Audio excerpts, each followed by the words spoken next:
గోవిందా. ఏమిటి ఈ 10 మెట్లకే గోవిందా గోవిందానా? 10 మెట్ల 1600 మెట్లకొచ్చాను. సరే చెంపివ్వండి.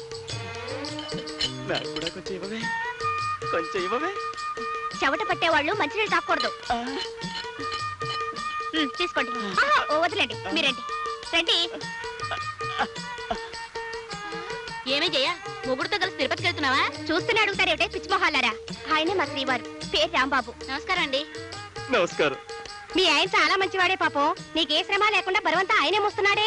మన సామాను మనం మోసుకుంటూ కొండ మీదకి నడుచుకుంటూ వెళ్తే 4 జన్మలకు సరిపడే పుణ్యం వస్తుందని మా అమ్మ చెప్పింది. ఇంకా నయం, పెళ్ళాన్ని కూడా మోసుకెళ్తే 10 జన్మల పుణ్యం వస్తుందని చెప్పలేదు. చాలే వెళ్ళు. మీరండి, మీరండి.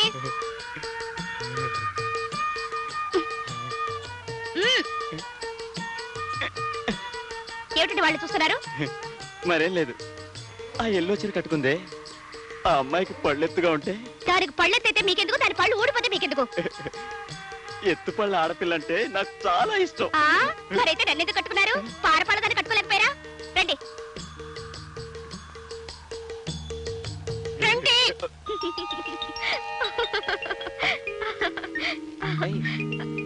ఏమి చేయ, మీరు నువ్వే నవ్వేసుకుంటున్నావు? ఏం లేదు.